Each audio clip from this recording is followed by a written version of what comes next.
കഴിഞ്ഞ വീഡിയോയിൽ axial back pain അതായത് നടുവിന് മാത്രം വേദന ഉണ്ടാക്കുന്ന കുറച്ച് കാരണങ്ങളെക്കുറിച്ച് നമ്മൾ ഡിസ്കസ് ചെയ്യുകയുണ്ടായി.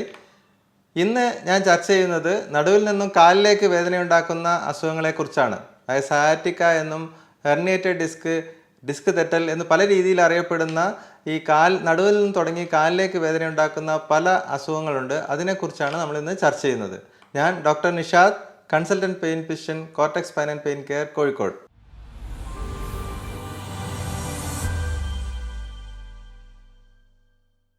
നടുവിൽ നിന്നും കാലിലേക്ക് വേദന ഉണ്ടാക്കുന്നത് ഏറ്റവും പ്രധാനമായി ഹെർണിയേറ്റഡ് ഡിസ്ക്, അതായത് ഡിസ്ക് തെറ്റുന്നത് കാരണമാണ് നമ്മൾ നടുവിൽ നിന്നും കാലിലേക്ക് വേദന ഉണ്ടാക്കുന്നത്. ഡിസ്കിന് തേയ്മാനം ഞാൻ നേരത്തെ പറഞ്ഞു നടുവിന് മാത്രമാണ് വേദന ഉണ്ടാക്കുന്നതെങ്കിൽ ഡിസ്ക് പുറകോട്ട് തള്ളിക്കഴിഞ്ഞാൽ ഡിസ്കിൻ്റെ പുറകിലായി ഓരോ ഡിസ്കിൻ്റെ പുറകിലും ഓരോ നാഡി ഉണ്ടാവും. അത് രണ്ട് വശത്തും ഉണ്ടാവും. അപ്പോൾ ഏത് വശത്തേക്കാണോ ഡിസ്ക് തള്ളുന്നത്, ഇപ്പോൾ ഈ വശത്തേക്കാണ് ഡിസ്കിന് പ്രശ്നം ഉണ്ടാകുന്നതെങ്കിൽ അത് ആ ഭാഗത്തേക്കുള്ള കാലിൻ്റെ ആ നെർവിൻ്റെ ഭാഗത്തേക്ക് വേദന ഉണ്ടാവും.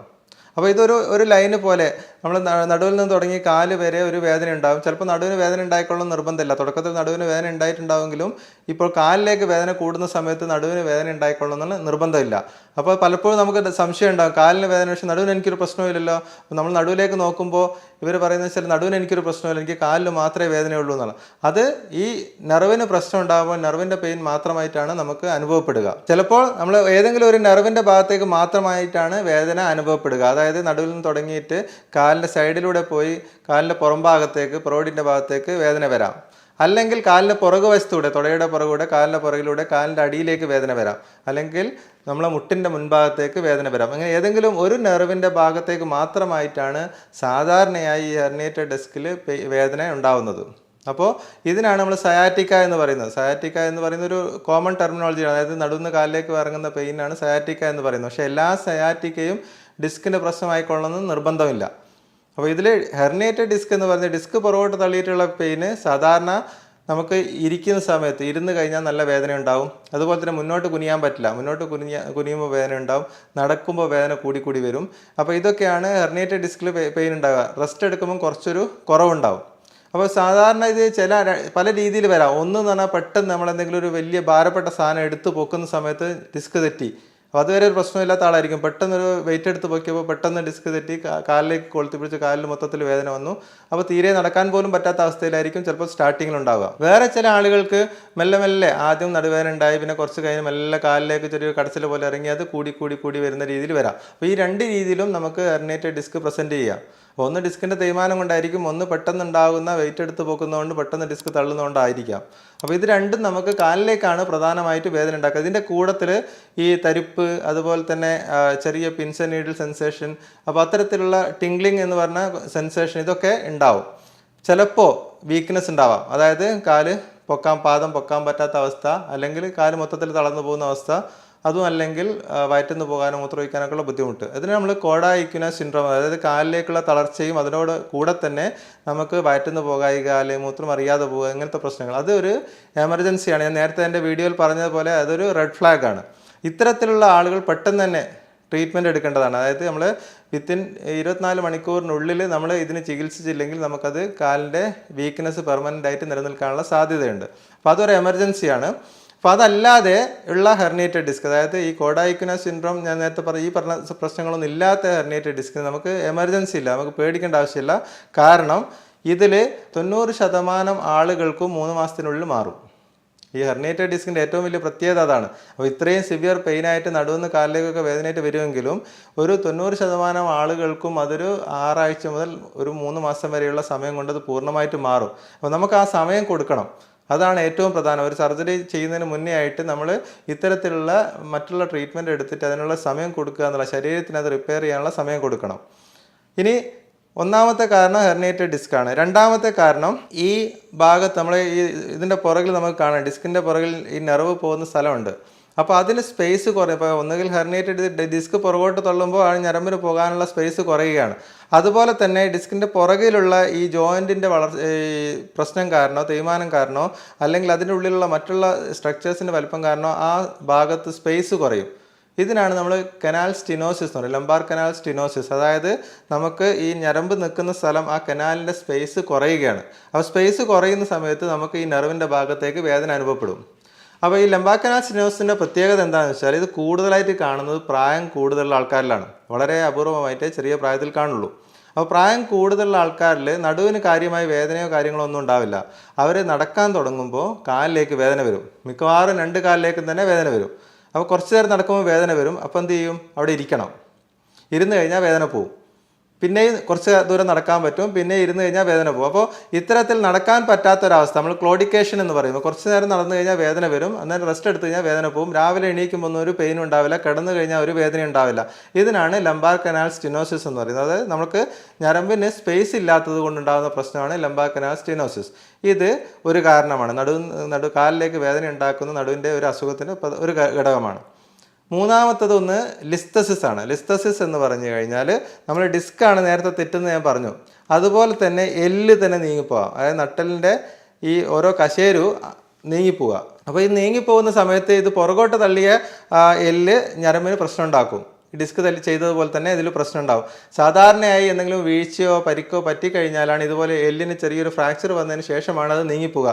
എല്ലിൻ്റെ പുറകിൽ കണക്ട് ചെയ്തിട്ടുള്ള എല്ലിൻ്റെ കഷ്ണത്തിന് എന്തെങ്കിലും ഒരു ഫ്രാക്ചർ വന്നു കഴിഞ്ഞാൽ ഇത് നീങ്ങിപ്പോകും. അതിനാണ് സ്പോണ്ടൈലോലിസ്തസിസ് എന്ന് പറയും, എല്ല് നീങ്ങുന്ന ഒരവസ്ഥ.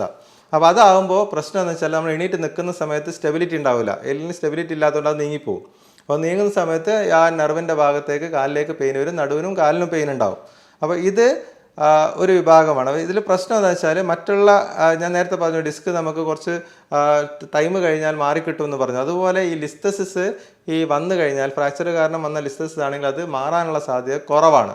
അപ്പോൾ അതിൽ നമുക്ക് ഈ സർജറി വേണ്ടി വരുന്ന ഒരു നടുവിൻ്റെ കണ്ടീഷനിൽ പെട്ട ഒന്നാണ് ഈ സ്പോണ്ടൈലോലിസ്തസിസ്. അപ്പോൾ മെഡിസിൻസിലും എക്സസൈസിലും ഒരു പരിധിവരെ നമുക്ക് പിടിച്ചു നിർത്താൻ പറ്റും. എങ്കിലും ചില ആളുകൾക്ക് അതിന് സർജറി വേണ്ടതായിട്ട് വരും. അടുത്തതായി നമ്മളിതിപ്പോൾ നേരത്തെ പറഞ്ഞ പോലെ കാലിലേക്ക് പെയിൻ ഉണ്ട്, നടുവിൽ നിന്ന് കാലിലേക്ക് പെയിൻ ഉണ്ട്. പക്ഷേ നമുക്ക് MRIയിൽ പ്രശ്നങ്ങളൊന്നുമില്ല, ഡിസ്കിന് പ്രശ്നങ്ങളൊന്നുമില്ല, ഞരമ്പിനൊന്നും പ്രശ്നമില്ല. പക്ഷേ എന്നിട്ടും കാലിലേക്ക് പെയിൻ വരുന്നു.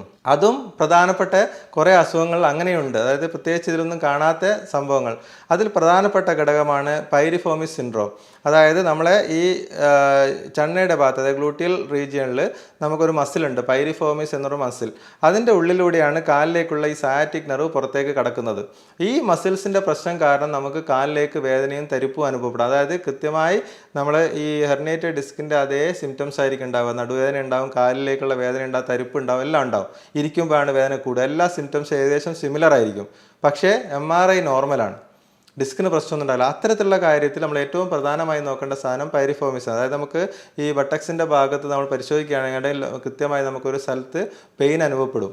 അത് നമ്മൾ പരിശോധിച്ച് കഴിഞ്ഞാൽ നമുക്ക് കിട്ടും. അതുപോലെ തന്നെ അത് കൺഫേം ചെയ്യണമെങ്കിൽ അൾട്രാസൗണ്ടിൻ്റെ സഹായത്തോടെ ആ മസിലിൻ്റെ ഉള്ളിലേക്ക് നമ്മൾ ലോക്കൽ അനസ്തറ്റിക്, അതായത് ധരിപ്പിക്കുന്ന മരുന്ന് ഇഞ്ചെക്ട് ചെയ്ത് കഴിഞ്ഞാൽ ആ പെയിന് പൂർണ്ണമായിട്ടും മാറും.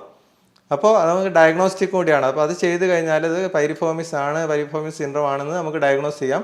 അത് എളുപ്പത്തിൽ ട്രീറ്റ് ചെയ്യാൻ പറ്റുന്ന അസുഖമാണ്. കൂടുതലായി സർജറിയോ അല്ലെങ്കിൽ വലിയ മേജർ ട്രീറ്റ്മെൻറ്റോ ആവശ്യമില്ലാത്ത രീതിയിലുള്ള ഒരു അസുഖമാണ് പൈരിഫോമിസ്. അപ്പോൾ നമ്മളതും എപ്പോഴും മനസ്സിൽ വെക്കേണ്ടുന്ന ഒരു ഡയഗ്നോസ്, പൊതുവേ നമ്മൾ കേട്ടിട്ടില്ലാത്തൊരു ഡയഗ്നോസ് ആയിരിക്കും. പിന്നെ ഞാൻ നേരത്തെ പറഞ്ഞ സാക്രോലിയാക് സന്ധിയും ഫാസറ്റ് ജോയിൻറ്റ് അതെല്ലാം കാലിലേക്ക് കുറച്ച് പെയിൻ ഉണ്ടാക്കും. പക്ഷെ അതെല്ലാം മുട്ടിൻ്റെ മേലെ വരെ ഉണ്ടാവുള്ളൂ, മുട്ട് വരെ ഉണ്ടാവുള്ളൂ. മുട്ടിൻ്റെ താഴോട്ട് ഒരിക്കലും പെയിൻ ഉണ്ടാക്കില്ല. മുട്ടിൻ്റെ താഴോട്ട് വരുന്ന വേദനയാണെങ്കിൽ ഏറ്റവും പ്രധാനമായി ഈ നെർവിൻ്റെ പ്രശ്നം കൊണ്ടാണ് വരുന്നത്. അത് ഒന്ന് herniated disc, lumbar canal stenosis, listhesis, അതുപോലെ പൈരിഫോമിസ് സിൻഡ്രോം, ഇത്തരത്തിലുള്ള കാര്യങ്ങളാണ് നമുക്ക് കാലിലേക്ക് വേദന ഉണ്ടാക്കുന്നത്. ഇത് മറ്റൊരു കാര്യം ഞാൻ നേരത്തെ പറഞ്ഞ ക്ലോഡിക്കേഷൻ, അതായത് നടന്നുകൊണ്ടിരിക്കുന്ന നമുക്ക് വേദന ഉണ്ടാക്കുന്നു, കാലിൽ വേദന ഉണ്ടാക്കുന്നു.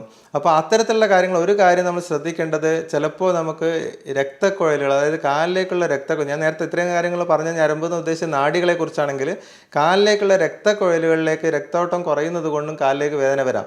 അപ്പോൾ നമുക്ക് ഇത് സെപ്പറേറ്റ് നടുവായിട്ടൊരു ബന്ധമില്ലാത്തൊരു അസുഖമാണത്. അതിൽ നടക്കുമ്പോൾ നല്ലപോലെ വേദന വരും, നമ്മൾ റെസ്റ്റ് എടുക്കുമ്പോൾ വേദന കുറയും. അപ്പോൾ അത് തമ്മിൽ നമ്മൾ ഈ ന്യൂറോജനിക് ക്ലോഡിക്കേഷനും അതുപോലെ ഈ രക്തക്കുഴലിൻ്റെ ക്ലോഡിക്കേഷൻ നമ്മൾ തിരിച്ചറിയേണ്ടതാണ്. രക്തക്കുഴലിൽ നമ്മൾ എപ്പോഴും കാലിലേക്കുള്ള പൾസ് നോക്കി രക്തോട്ടം ഉണ്ട് എന്നുള്ളത് ഉറപ്പുവരുത്തേണ്ടതാണ്. ഇനി നമുക്ക് എന്താണ് ഇതിനുള്ള ചികിത്സാ രീതികൾ എന്ന് നമുക്കൊന്ന് പരിചയപ്പെടാം. നമ്മൾ പറഞ്ഞ കാരണങ്ങളിൽ എന്തൊക്കെ നമുക്ക് ചെയ്യാൻ പറ്റുമെന്നുള്ളത് നമുക്ക് നോക്കാം.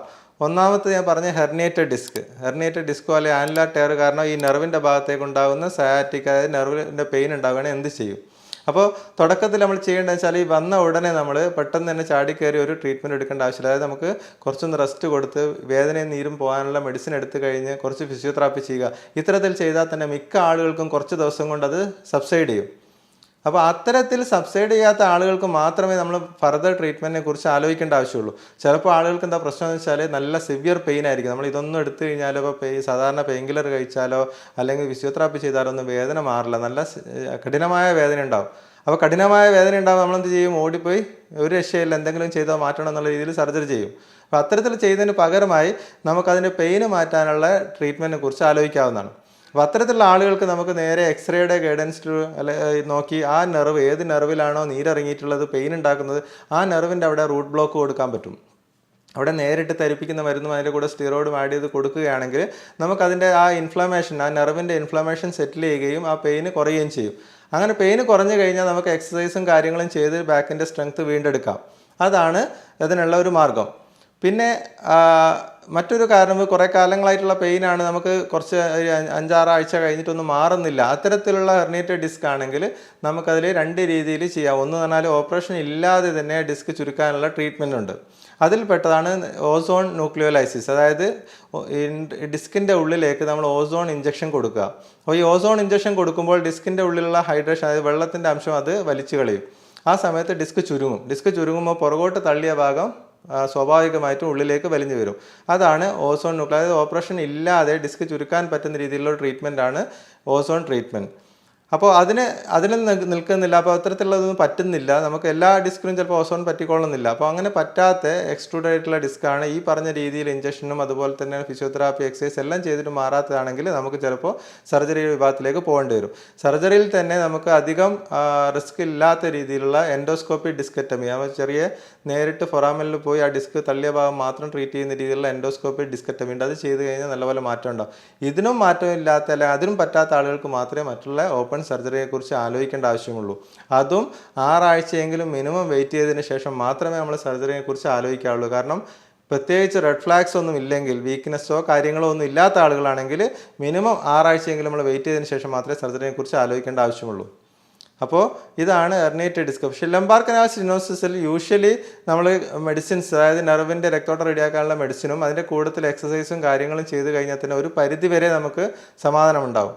നമ്മൾ ആ ഭാഗത്തേക്കുള്ള ഇഞ്ചക്ഷൻസും കാര്യങ്ങളൊക്കെ താൽക്കാലികമായിട്ടുള്ള ശമനം മാത്രമേ ഇതിൽ നൽകുള്ളൂ. അപ്പോൾ ചിലപ്പോൾ ചെറിയ മൈൽഡ് സ്റ്റിനോസിസ് ആണെങ്കിൽ ഇഞ്ചക്ഷൻ കൊടുത്തു കഴിഞ്ഞാൽ കുറേ കാലത്തേക്ക് സമാധാനം ഉണ്ട്. അതിൻ്റെ കൂടുതൽ നമുക്ക് എക്സസൈസൊക്കെ ചെയ്യാവുന്നതാണ്. പക്ഷേ സിവിയർ കനാൽ സ്റ്റെനോസിസ് ആണെങ്കിൽ, ലംബാർ കനാൽ സ്റ്റെനോസിസ് ആണെങ്കിൽ നമുക്കതിന് സർജറി മാത്രമേ മാർഗമുള്ളൂ. അപ്പോൾ അത് ആ രീതിയിൽ 2 കാലിലേക്കും ക്ലോഡിക്കേഷൻ തീരെ നടക്കാൻ പറ്റാത്ത അവസ്ഥയാണെങ്കിൽ സർജറിയെക്കുറിച്ച് ആലോചിക്കേണ്ടി വരും. അപ്പോൾ അതിന് മുന്നേയുള്ള എല്ലാ സ്റ്റേജിലും നമുക്ക് എക്സസൈസും കാര്യങ്ങളുമായിട്ട് നമുക്ക് മെഡിസിനുമായിട്ട് നമുക്ക് മുന്നോട്ട് പോകാവുന്നതാണ്. പൈരിഫോമിസ് നേരത്തെ പറഞ്ഞ പോലെ ഇഞ്ചക്ഷനും അതുപോലെ ഫിസിയോതെറാപ്പിയും ചെയ്ത് കഴിഞ്ഞാൽ നല്ലപോലെ മാറ്റം വരുന്ന ഒരു കണ്ടീഷനാണ്. അത് ചെയ്ത് എക്സസൈസ് ചെയ്യുകയാണെങ്കിൽ പൂർണ്ണമായിട്ട് മാറുന്ന രീതിയിലുള്ള ഒരു അസുഖമാണ് പൈരിഫോമിസ്. അപ്പോൾ ഇത്തരത്തിൽ നടുവിൽ നിന്ന് കാലിലേക്ക് വേദന ഉണ്ടാക്കുന്ന പലതരത്തിലുള്ള അസുഖങ്ങളുണ്ടെങ്കിലും നമുക്ക് അത് നോക്കി എന്താണെന്ന് കണ്ടുപിടിച്ച് ആ രീതിയിലുള്ള ട്രീറ്റ്മെൻറ്റ് ചെയ്ത് കഴിഞ്ഞാൽ പൂർണ്ണമായി മാറ്റിയെടുക്കാവുന്നതാണ്. ഞാൻ ഇതുവരെ പറഞ്ഞ നടുവേദനയോ അല്ലെങ്കിൽ നടുവിൽ നിന്ന് കാലിലേക്ക് വരുന്ന വേദനയോ ബന്ധപ്പെട്ട എന്തെങ്കിലും സംശയങ്ങൾ നിങ്ങൾക്കുണ്ടെങ്കിൽ തീർച്ചയായും കമൻറ്റ് ബോക്സിൽ കമൻറ്റ് ചെയ്യേണ്ടതാണ്. ഞാൻ തീർച്ചയായും മറുപടി നൽകും. മറ്റൊരു വീഡിയോയുമായി വീണ്ടും